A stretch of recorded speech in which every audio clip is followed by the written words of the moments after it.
Well, grab your Bible and meet me in the book of Daniel, the 6th chapter of the book of Daniel. Meet me in the 6th chapter of the book of Daniel.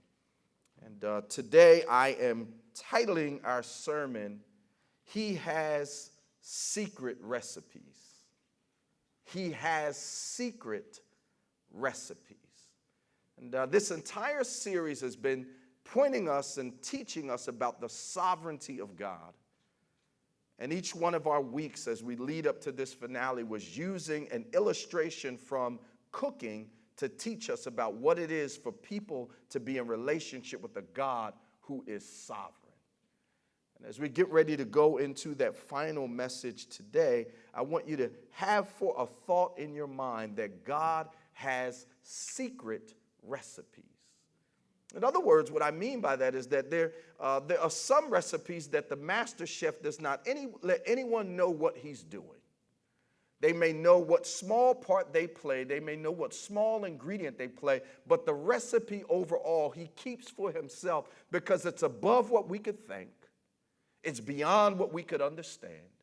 And it goes for something that typically we might not be motivated by, except God would invite us in to what he's doing. God has secret recipes. So many things have unfolded since this series has began. So many things have gone awry since this series began. And I just want to contextualize these messages on a sovereign God with what is going on around us. I've often thought, if I were there during the bubonic plagues, would I have been one of the Christians that are purported to have stayed behind, sat with people that were dying, and nurtured and cared for them? Would I have been one of the Christians that stayed behind when 1/3 of the world died due to the bubonic plague? Would I have been among those Christians that stayed behind to help with burials and to bring closure to people's lives? Would I have been so distracted that I ran off and just did my own thing, looking out for me, myself, and mine? I've often wondered if during the civil rights era, if I had been older, if I would have been involved in marching, would I have been out on the front line? Would I have stood up with Dr. King and those clergy leaders that were standing up against racism? Or would I have stayed in my home, protected me, myself, and mine, and said, let the law take care of this, let time take care of this, and not taken any part in it? Have you ever looked at the scriptures and wondered as you looked at them, would I have been the one to go out on the water the way Peter was, or would I have been the one to stay in the boat? Would I have been the one that had the courage, as Elder Mike preached last week, not to bow down, but to stand up knowing that that meant I'd be cast into a fiery furnace? Well, you know what? We don't have to wonder anymore, because we are in the midst of one of those such times right now. Whether you've noticed it or not, there's a global pandemic going on right now as I speak, and as this is being played out over the airwaves, over 1.1 million people have died around the globe due to a global pandemic that has not ceased, although we're tired of talking about it and reporting it on the news. 214,000 people in the United States have died due to this pandemic. Biden accurately reported when he was in the first presidential debate that 1 in every 1,000 African Americans have died due to this plague. We don't have to wonder what we would do. We have seen that social and racial injustice has poured out into the streets. And most of our major cities right now are in turmoil because they have stood up and begun to march and call out the injustices that have happened to Breonna Taylor, who still, they decided not to indict the police officers who committed the crime of breaking into her home and murdering a 26-year-old girl who had no drugs, no criminal record, no criminal background. They just broke in, got it wrong, and left. Sorry. We're in the midst of a moment. Do I need to wonder what I might do when Jacob Blake was shot in his back 6 times as he was walking to the van to get in the car where his children were watching when he was murdered right in front of them? Do I need to wonder what I might do if I had been alive there? It's going on right now. Sometimes we fight so hard for things just to be normal that we miss the supernatural things that God is looking to do right in the moments in which we live. Do I need to wonder what I would do? They said that over 7 million acres of forests have been burned in the states of California and Oregon and Washington due to global warming. The ground is so dry that just a spark is causing acres to burn and go. The world is on fire, as it were.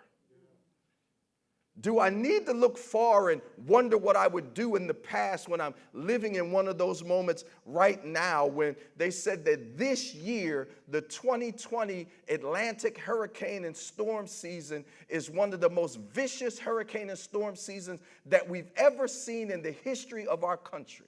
The only year that precedes this year's 25 storms are the 28 storms that happened in 2005, but they anticipate we will surpass that because there's still more than a month of the hurricane season left. And then if it's not enough with all those things going on, as we're in the midst of our election cycle, the Carter Foundation, a nonprofit organization that works to see democratic unity and democratic process exists throughout the world, reports that there are 5 metrics that tell them that there will likely be political violence in a country or in a city, that the U.S. meets all 5 of those metrics. They've already identified several major cities that they expect that leading up to and after the election that we will likely see upheaval and violence in the cities. Church, what will we do? Church, who will we be? Church, what does it look like for us to be faithful in this chopped moment in human history? I'm glad you asked. Meet me in Daniel chapter 6 and verse 1. Darius the Mede decided to divide the kingdom into 120 provinces. And he appointed a high officer, I'm reading from the New Living Translation, and he appointed a high officer to rule over each province. The king also chose Daniel and 2 others as administrators to supervise the high officers and protect the king's interests. Daniel, at verse 3, soon proved himself more capable than all the other administrators and high officers. Because of Daniel's great ability, the king made plans to place him over the entire empire. Then the other administrators and high officers began searching for some fault in the way Daniel was handling government affairs. But they couldn't find anything to criticize or condemn. He was faithful, always responsible, and completely trustworthy. So they concluded, our only chance of finding grounds for accusing Daniel will be in connection with the rules of his religion. So the administrators and high officers went to the king and said, long live King Darius. We are all in agreement. We administrators, officials, high officers, advisors, and governors, that the king should make a law that will be strictly enforced. Give orders that for the next 30 days, any person who prays to anyone, divine or human, except you, your majesty, will be thrown into the den of lions. And now, your majesty, issue and sign this law so it cannot be changed. An official law of the Medes and Persians that cannot be revoked. So King Darius signed the law. I want you to grab this truth as we dive into this final finale message of this series, Chop, that God has secret recipes. I want you to write down this truth that evil will conspire against us, even when we do what's right. Say that again. Evil will conspire against us, even when we do what's right and honor God. But we must remain committed to God in the face of evil, because he has secret recipes. Let me say it again, because I think some of y'all miss writing this down. Evil will conspire against us even when we do what's right and honor God. But we must remain committed to God in the face of evil. He has secret recipes. Unjust laws are not new. We saw them written right here, and they were written intentionally against a certain segment of the population. In particular, these laws were written against the young man Daniel. Coups and conspiracies and wrong behaviors and crimes by government are nothing new. We look all the way back and see that these governmental leaders made up something in order to try to conspire to bring about their own will and their own intentions and their own purposes. And murder and conspiracy and wrongdoing are nothing new either. When people see some people moving forward or want to hold some people back, it is nothing new under the sun that these kinds of things happen. And we see them happening in the life of Daniel, a follower of Yahweh, the covenant God. The God who not only creates everything and made everything and upholds everything and keeps everything held together, but he is not an absentee father. He's the God that stays in covenant commitment with what he made and designed and purposed. Somebody just say there's nothing new under the sun. No, say it like you really know it to be true, that there's nothing new. It might be another iteration of it. It might be another expression of it. It might be another extreme of it. But there's nothing new under the sun. The strategies of Satan have been the same since the garden, and he's working those strategies now. He's developed them and got human beings to participate to a greater level, but nothing new is under the sun. And Daniel's going to preach to us what it looks like for us to be faithful when injustice and injustice, and it seems as though creation itself has conspired against us. Daniel was giving his all as we look at this text. Daniel was working sincerely as we look at this text. He was working and giving all that he had to see the province, the people, the king, and the kingdom flourishing. His heart, his gifts, his integrity was such that they set him apart where they could not find any wrongdoing in this man. My God, how many of us have that testimony?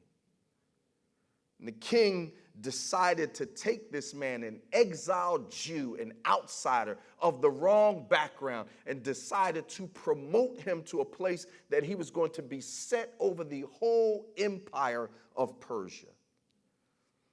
We see in here in these scriptures that the enemy will conspire. Write this down. The enemy will conspire against our faith. Isn't that what he did? I read in my Bible at verse 5, so they concluded our only chance of finding grounds for accusing Daniel will be in connection with the rules of his religion. The enemy will conspire against our faith and our faithfulness. Because he realizes, even when we don't, that is the only thing, they are the only things that set us apart. They are the things that make us remarkable. His faith and his faithfulness set him apart. It made him rise up above the crowd. It made him remarkable. So the enemy conspired against his faith and his faithfulness. Does anybody feel like their faith is under assault right now? Does anybody feel like their faithfulness is under attack right now? Does anybody feel like, is God still with me? Is my faith still working for me right now? Is anybody just exhausted from fighting against this enemy that seems to be coming at them on every side? And he don't even hide anymore. He comes out right in the broad daylight and does it out in the open.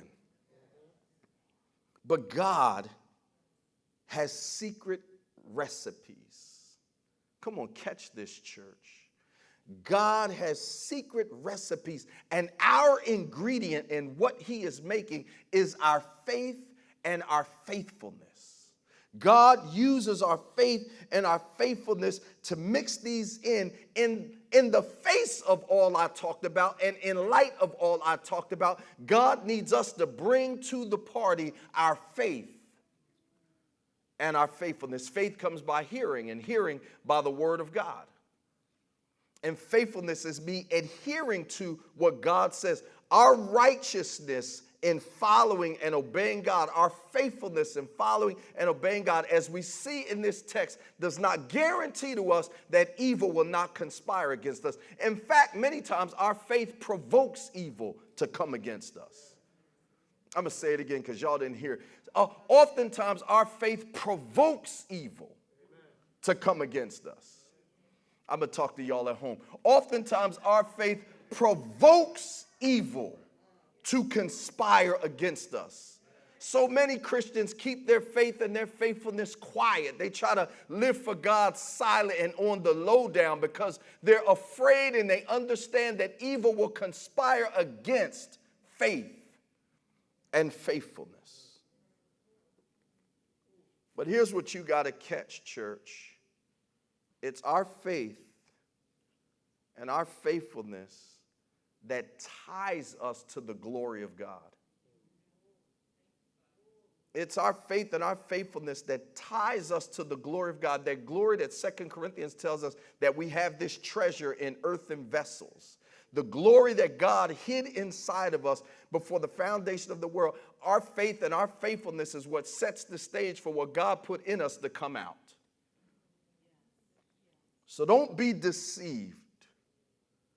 Do not be deceived into believing that when your faith and your faithfulness come under attack, that means that we no longer need to be faithful to God. Don't be deceived. We're not, I said this a few weeks ago, we're not in a quid pro quo relationship with God. If you do what I want you to do, then I'll do what you want me to do. No, the glory of God is tied to our faith and our faithfulness. Are you ready for this? Oh, really? We're at the finale. We've preached all the way to get our hearts to this posture where we're ready to hear this word that God wants to use to put us out. This is the last conversation before God tells us, put our helmets on and get onto the battlefield. Don't be deceived into believing that God is not faithful when our faith and our faithfulness come under attack. God is faithful. Let's say it again. God is faithful. God named this year Promise 2020 because he knew what was going to break loose, and he was reminding us at the top of the year, keep your focus on what I said because I'm faithful. Run with me to Daniel chapter 6 and verse 10. Daniel chapter 6, verse 10. But when Daniel learned that the law had been signed, he went home, hid in his basement, and pulled all his shades down and trembled with fear. But when Daniel learned that the law had been signed, he took all his Christian stuff off of his car, stopped going to church, and hid in his house and said, I can serve God here. No, but when Daniel learned that the law had been signed, he went home and knelt down as usual in his upstairs room with its windows open toward Jerusalem. He prayed 3 times a day, just as he had always done, giving thanks to his God. Then the officials went together to Daniel's house and found him praying and asking for God's help. So they went straight to the king, reminded him about his law. Did you not sign a law that for the next 30 days, any person who prays to anyone, divine or human, except you, your majesty, will be thrown into the den of lions. Yes, the king replied, that decision stands. It is an official law of the Medes and Persians that cannot be revoked.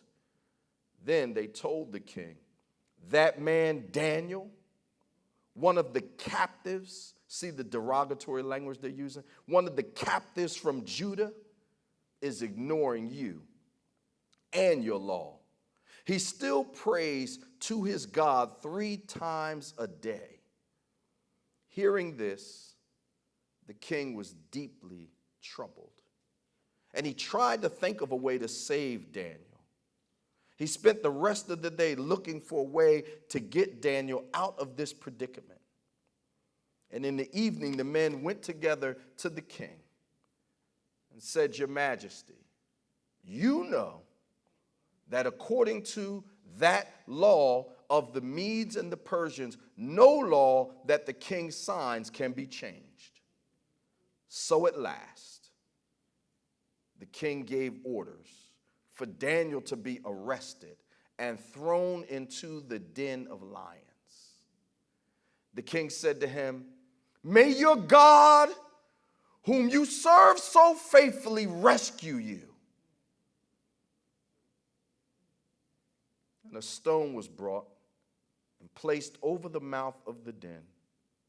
The king sealed the stone with his own royal seal and the seals of his nobles, so that how many? No one. So that no one could rescue Daniel. There will be times in our lives when even the people who are in power that like us can't help us. I'm going to say it again. There will be times in our lives when even the people that care about us and would help us if they could will not be able to help us. Don't blame them. I said, don't blame them. God, Yahweh, the sovereign God, allows us to get put into situations that only He can get us out of. I'm going to say it again real slow because you need to put this and contextualize this into your life. There are going to be times in our lives, I believe we're in the midst of them right now, and there'll be more to follow.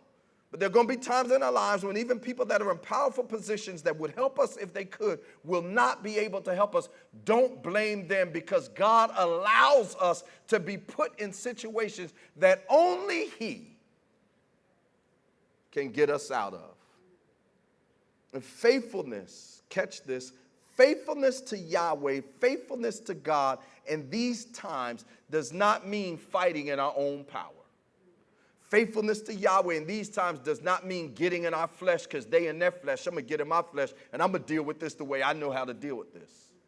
Faithfulness to Yahweh in these moments means that we do not keep our eyes on what we see, but we focus our eyes on what He says. I can't get by the fact that when the law got passed, the unjust law that Daniel knew was a booby trap for him, that Daniel did not break out of his routine of seeking God, but he went and prayed and pursued God. I scoured the scriptures and prayed all week. God, what did that prayer sound like? What did he say when he prayed to you? And what did you say to him? So often we miss those moments in prayer like that because we're so busy calling everybody, complaining everybody, tweeting everybody, looking for the angriest folks we know. What did they say on Twitter? Because I want to say what they said. Looking for the hashtags to find out what other people done. Did you hear about the law that just got passed? Did you hear about what they did? But Daniel went and prayed. And he shows us that faith and faithfulness during these times means that we take our eyes off of what we see and we put our eyes on what God says. This is a key for faithfulness, and faith and faithfulness ties us to the glory of God. Church, what is our role in the midst of a global pandemic? What is our role in the midst of social and civil upheaval? What is our role when the forests are burning down and the floods are slapping the coast. What is our role when the election to come, no matter who wins, will probably lead to all hell breaking loose in cities? What is the church going to do? And Daniel gives us a clue. We're going to start by praying so that we can hear what God is saying, so that we can know what he's calling us to do, because he has secret recipes. Write down this thought. We are called to rely on God's sovereign goodness. Say it again. We are called to rely on God's sovereign goodness and eternal purposes more than our own thoughts and ways. He has secret recipes.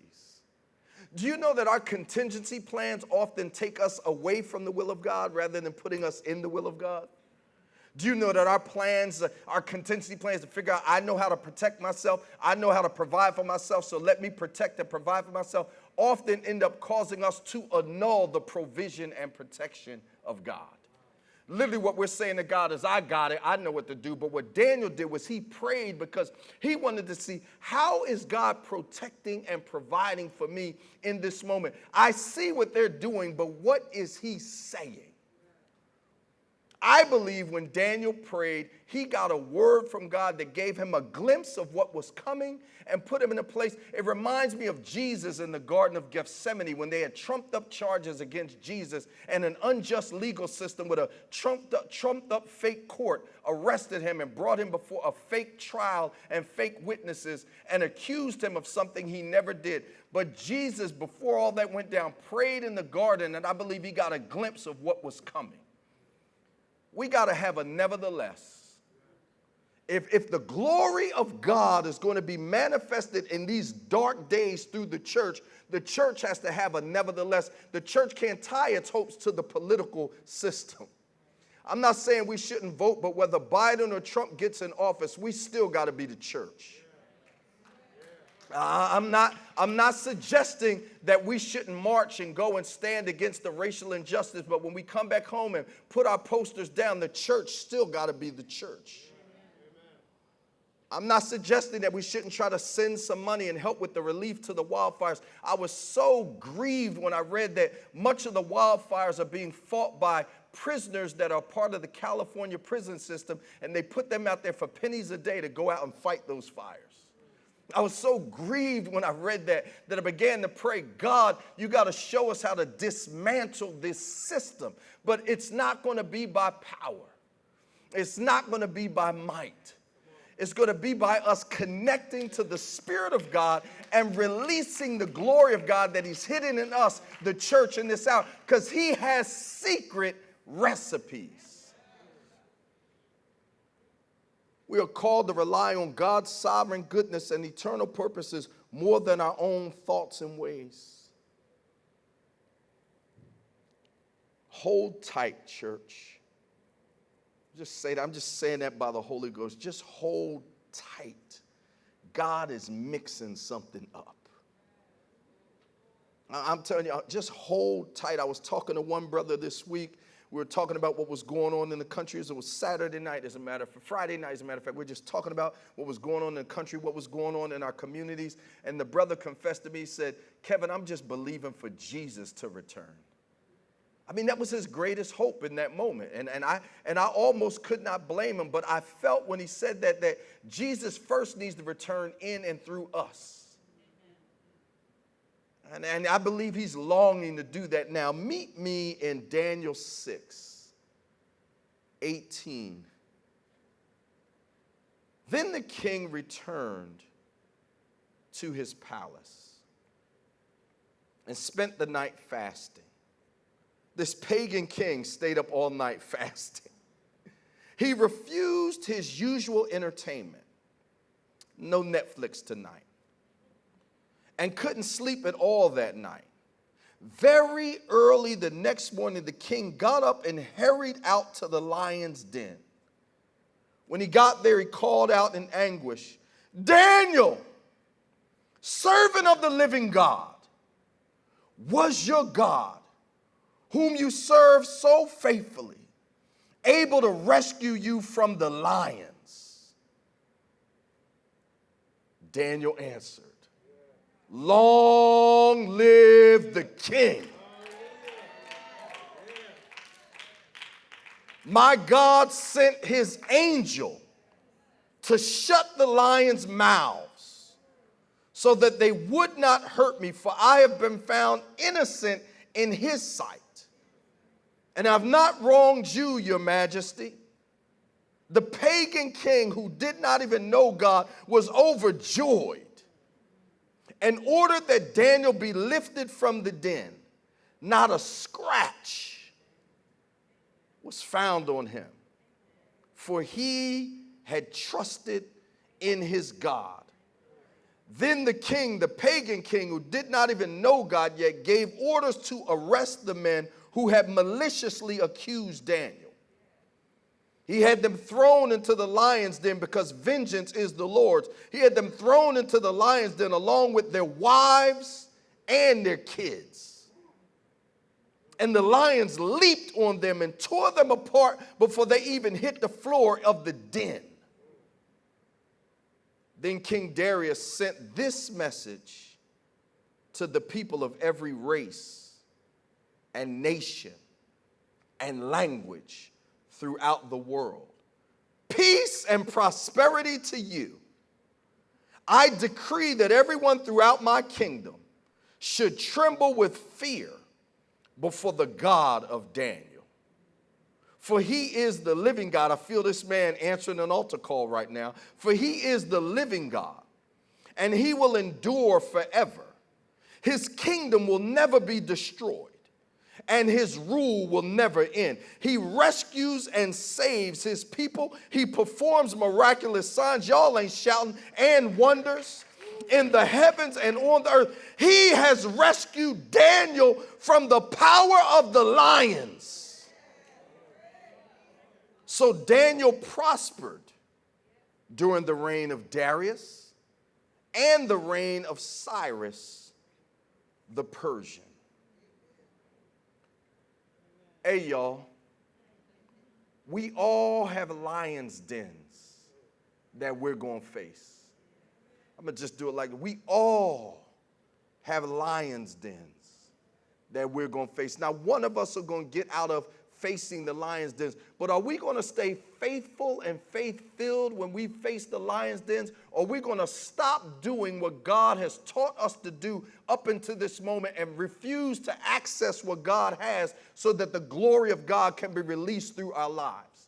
How are we going to respond to chopped situations that cause us to be in unjust places, facing death, facing destruction, facing demise, when we did nothing to deserve it, with people watching on, looking for our death and our destruction and our demise? Do we have enough confidence to trust and have faith in God, or are we going to take to trying to fight in our own strength?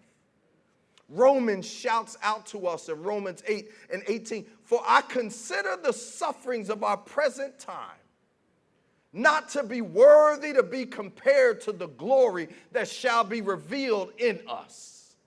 Church, this is God preaching to us right now. This is God talking to us right now. Our response to the suffering needs to be anticipation of the glory of God being manifested in and through our lives. The powerful folks can't help us.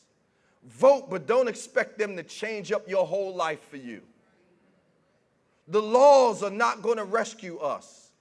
Let's petition the courts. Let's protest. Let's stand against them. But just changing laws, as we learned before, is not going to eradicate hatred and racism in our country.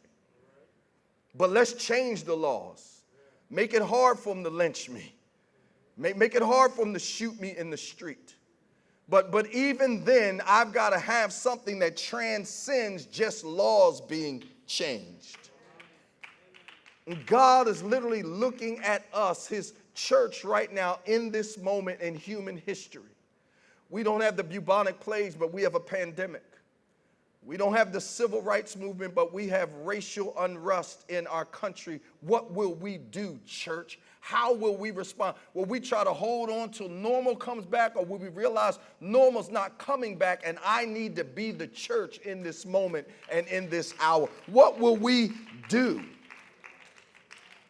Because our God has secret recipes. I stay faith-filled. I stay faithful. This is a confession. I stay faith-filled. I stay faithful because even when the whole world is against me, if God is for me, I got one too many for them. I'm going to say it. Even when the whole world is against me, if God is for me, I got one too many for them. How about you? When we come and realize, when we come to the place that we realize that our lives were not designed for our glory, our lives were designed for the glory of God to be manifested through us, then we'll stop taking God's fights personally. Do you realize that Daniel chapter 6 was not about the lions at all? Daniel chapter 6 was not about those evil men at all.